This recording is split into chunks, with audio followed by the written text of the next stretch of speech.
आप सभी का बौद्धि फिलॉसफी में स्वागत है।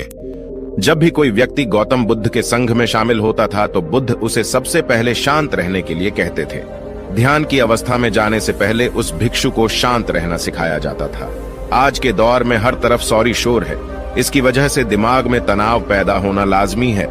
ऐसे में अगर आप हर रोज कुछ देर मौन रहने का अभ्यास करते हैं तो इससे आपके तनाव पैदा होने वाले हार्मोन के लेवल में कमी आती है। इससे आपका दिमाग शांत होता है, गुस्सा नियंत्रित रहता है और तनाव बढ़ाने वाले हार्मोन्स का लेवल घटता है। आज के इस वीडियो में हम जानेंगे कि किन मौकों पर हमें शांत रहना है और किन मौकों पर हमें बोलना है और शांत रहने से हमारे अंदर क्या बदलाव आ सकता है। दोस्तों, संध्या काल का समय था। गुरु अपने सभी शिष्यों को बुलाते हैं और कहते हैं, कल सुबह सब लोग नदी में स्नान करने के बाद तुरंत हमारी कुटिया के सामने उपस्थित हो जाना। सभी इसी से हैरान रह जाते हैं कि हम लोगों ने कुछ गलती की है क्या, लेकिन गुस्से से यह कहते हैं कि हो सकता है कि गुरुजी कल सुबह कुछ अच्छी बात बताने वाले हैं। सब लोग रात को सही समय पर सो जाते हैं और सुबह उठकर सभी लोग नदी में स्नान करने के बाद वापस गुरुजी के सामने उपस्थित हो जाते हैं। गुरु कहते हैं, आज हम तुम सबको चुप रहने के फायदे के बारे में बताऊंगा। गुरु कहते हैं, 10 मौके जहां पर चुप रहने से होता है लाभ और बोलने से नुकसान। गुरु कहते हैं, अगर आप इन 10 मौकों पर शांत हो गए यानी मौन हो गए तो आप जो चाहेंगे वही मिल जाएगा। आपकी जिंदगी में चमत्कारिक बदलाव शुरू हो जाएंगे। जरूरत से ज्यादा बोलना या चुप रहना दोनों ही अच्छी बात नहीं है।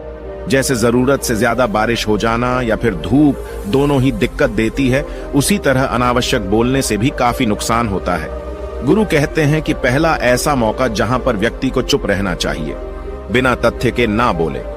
गुरु ने कहा, अगर आपके पास कोई तथ्य नहीं है तो वहां चुप रहने में ही भलाई है। चुप बैठने से दिमाग में नई कोशिकाओं का निर्माण होता है और इससे ज्ञान की वृद्धि होती है।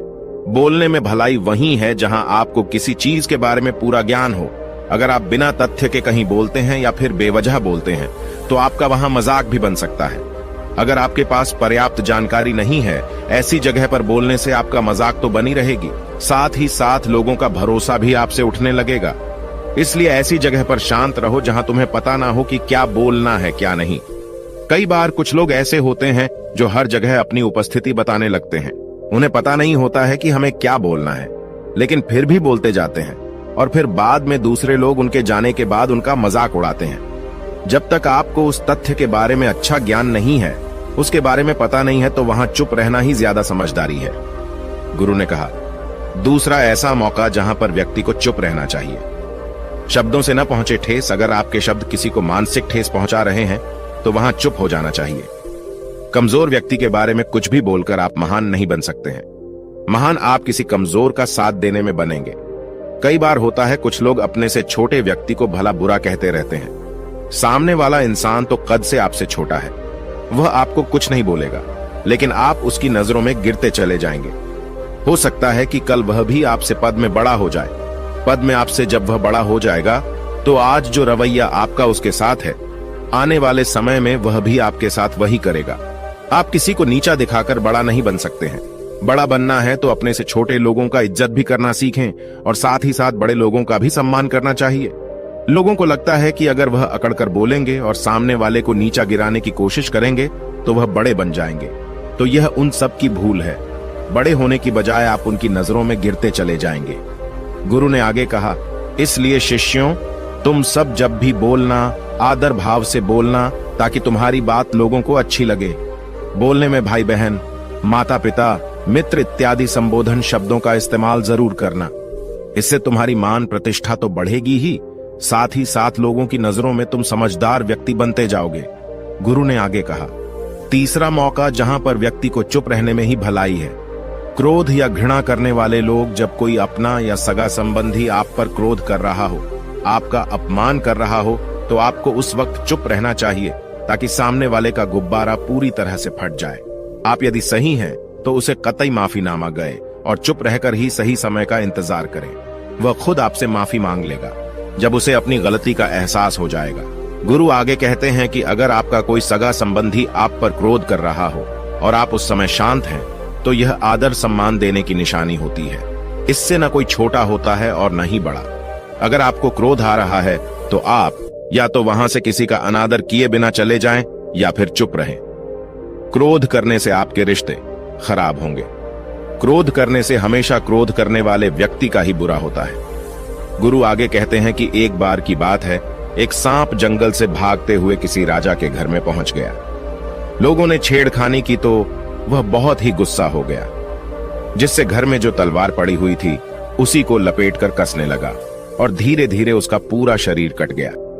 ठीक उसी प्रकार हमारा गुस्सा भी हमारे शरीर को तलवार की भांति काटता रहता है। गुस्सा ध्यान से खत्म होता है प्रतिदिन।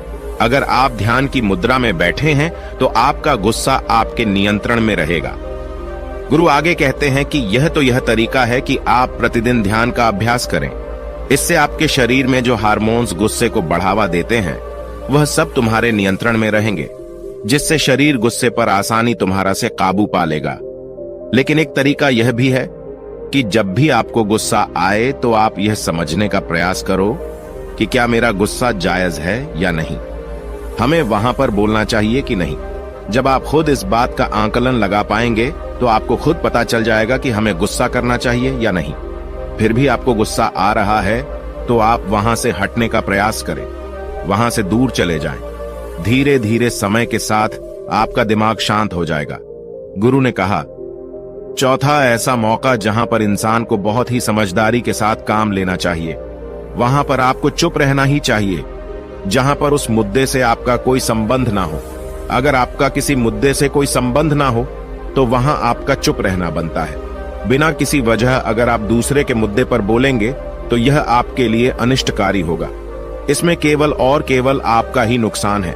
जल्द ही आप किसी दो लोगों के बीच हो रहे विवाद में जल्दी अपनी टांग न डालें। अगर सामने वाला आपको बुला रहा है अपना झगड़ा शांत करवाने के लिए तो ही आप वहां पर जाएं। किसी की व्यक्तिगत जिंदगी में दखल अंदाजी नहीं देनी चाहिए जब तक कि वह व्यक्ति आपको नहीं बुलाता है। अपने झगड़े को शांत करवाने के लिए कुछ लोग फालतू में दूसरे के विवाद में कूद पड़ते हैं। इससे उनके मान सम्मान मर्यादा पर लोग उंगली उठाने लगते हैं। गुरु कहते हैं कि 10 मौकों में 5वां ऐसा मौका जहां पर व्यक्ति को बहुत ही समझदारी के साथ चुप रहना चाहिए। आपके शब्दों से किसी मित्र को हानि न पहुंचे। अगर आपके शब्द सामने वाले के परिवार या मित्रों की प्रतिष्ठा के बारे में बुरी झलक दिखा रहे हैं तो आपको चुप रहना चाहिए। किसी के परिवार या फिर मित्र के बारे में बुरा बोलने से केवल आप ही बुरे बनेंगे। जो चीज आसानी से खत्म की जा सकती है उसे अपने शब्दों से बड़ा न करें। बिना चिल्लाए बात करने का प्रयास करते रहना चाहिए। अगर आप बिना चिल्लाए कोई बात नहीं कह सकते तो आपका चुप रहने में ही भलाई है। किसी पर चिल्लाने से आपके व्यवहार के बारे में पता चलता है।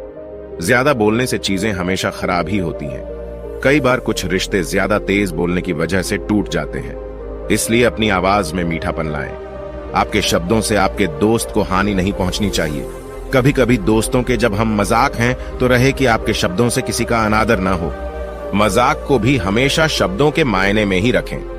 जहां किसी को शब्दों से चोट लगे वहां चुप हो जाएं। ज्यादा बोलने से हमेशा नुकसान ही होता है। किसी और की प्रतिष्ठा को अपने शब्दों के माध्यम से उसे हानि नहीं पहुंचानी चाहिए। यदि आपके शब्दों से किसी और की प्रतिष्ठा को ठेस पहुंच रही है तो वहां आपको चुप हो जाना चाहिए। जब कोई व्यक्ति आपके सामने नहीं है तो आप उस व्यक्ति के बारे में बुरे शब्द किसी तीसरे व्यक्ति के सामने न बोलें। गुरु कहते हैं, छठा मौका जहां पर व्यक्ति को चुप रहना चाहिए, जब कोई कर रहा हो किसी की बुराई। जब कोई आदमी आपके सामने किसी तीसरे आदमी की बुराई कर रहा हो तब तुम्हें चुप रहकर बस सुनना चाहिए। अपनी राय व्यक्त नहीं करना चाहिए, क्योंकि जो आज आपके सामने किसी तीसरे की बुराई कर रहा है वह कल किसी और के सामने आपकी बुराई भी कर सकता है।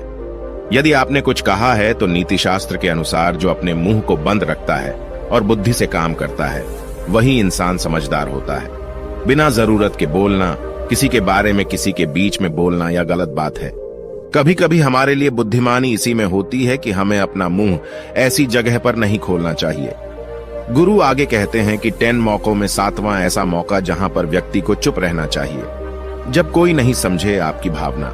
यदि आपको लग रहा है कि कोई व्यक्ति आपकी भावना, दुख या परेशानी को शब्दों में नहीं समझ रहा है, यदि आपको लग रहा है कि सामने वाला व्यक्ति आपकी भावना या दुख को या आपकी जो परेशानी है उसको वह समझ नहीं पा रहा है या समझने का प्रयास ही नहीं कर रहा है या वह आपको ध्यान से सुन ही नहीं पा रहा है, तो ऐसे व्यक्ति के सामने आप चुप ही रहें, क्योंकि ऐसे लोगों को आपकी भावना या दुख से कोई मतलब नहीं होता है। ऐसे लोगों को अपना राज बताकर आप पछताएंगे ही बाद में। इसलिए हर किसी को अपने मन की बात नहीं बतानी चाहिए। अगर आपको लग रहा है कि सामने वाला आपकी बात को नहीं समझ पा रहा है, आपकी भावनाओं को नहीं समझ पा रहा है, तो वहां पर आपको नहीं बोलना चाहिए, क्योंकि आज में आपका मजाक ही बन जाएगा जब आपको लगने लगे कि सामने वाला आपकी भावनाओं को ठीक तरीके से समझ रहा है। आप जो कह रहे हैं वह ठीक से सुन रहा है, तभी आप उसे अपनी बात कहें। गुरु कहते हैं कि 8वां मौका जहां पर आपको चुप रहना चाहिए, जब कोई इंसान अपना दुख व्यक्त करे। यदि कोई इंसान अपने दुख या परेशानी को आपको बता रहा है, तो इसका मतलब यह है कि वह आपको अपना समझ रहा है। ऐसे में तुरंत ही उसे समाधान बताने के बजाय चुप रहकर उसके दुख या समस्या को सुने। उसके दुख या समस्या को किसी और को न बताएं। वह इसलिए नहीं बता रहा है कि उसकी समस्याओं का समाधान कर देंगे, बल्कि वह इसलिए भी बता रहा है कि सामने वाला उसकी बात को समझ रहा है। कई बार बताने से दुख कम हो जाते हैं। आपको अपना दुख इसलिए बता रहा होगा कि उसे लग रहा है कि आप उसकी बात को समझ रहे हैं। दुख बांटने से कम हो जाता है। इसलिए जब कोई व्यक्ति अपना दुख आपसे व्यक्त करे, तो आप चुप मारकर उसकी बात को बहुत ही ध्यान से सुने, ताकि उसके दुख कम हो जाएं। उसके मन का बोझ हल्का हो जाए, क्योंकि उसके मन में जो भी बातें थीं वह आपको सब बता दिया। गुरु आगे कहते हैं कि 10 जगहों में 9 ही ऐसी जगह जहां पर आपको चुप रहना चाहिए। जहां पर दुष्ट प्रकृति के लोग रह रहे हों और गाली गलौज कर रहे हों, तो आप वहां पर मत जाइए। ऐसी जगहों से आप चुपचाप निकल जाएं, अर्थात अपनी प्रतिक्रिया दिए बिना आप वहां से चले जाएं, क्योंकि जिसकी जुबान खराब होती है, जो दुष्ट प्रकृति के लोग होते हैं, उनको आप ऐसे समय में नहीं समझा सकते हैं। जब उनका दिमाग पूरी तरह से शांत हो जाए, तभी वह आपकी बात सुनेंगे। इसलिए जहां पर दुष्ट प्रकृति के लोगों आपकी बात को न मानते हों और न ही सुनते हों, तो आपको वहां पर नहीं बोलना चाहिए। गुरु कहते हैं कि 10 माह ऐसा मौका जहां पर आपको शांत हो जाना चाहिए। अपनी सफलता का राज हर किसी को न बताएं। कई बार होता है कि कुछ लोग जो सफलता को बहुत ही जल्दी अर्जित कर लेते हैं, वे हर जगह अपनी सफलता का ढिंढोरा पीटने लगते हैं। ऐसे में क्या होता है कि कई लोग आपकी सफलता से खुश नहीं होते हैं। अगर आप अपनी सफलता का जबरदस्ती लोगों में ढिंढोरा पिटवा रहे हैं, तो लोगों की नकारात्मक ऊर्जा आपको प्रभावित कर सकती है। जब आप सफल होंगे तो सबको पता चल जाएगा कि आप सफल हो गए हैं। ढिंढोरा पीटने से नुकसान आपका ही होगा। इतना कहकर गुरु ने कहा, शिष्यों, आज के लिए बस इतना ही। अगर तुम सब मेरी इन 10 बातों को अपने जीवन में अपना लेते हो, तो तुम सब काफी हद तक परेशानियों से बचे रहोगे। यहाँ से जाने के बाद मेरी यह बातें आपके जीवन किसी वरदान से कम साबित नहीं होंगी। दोस्तों, मुझे उम्मीद है इस वीडियो से आपको बहुत कुछ सीखने को मिला होगा।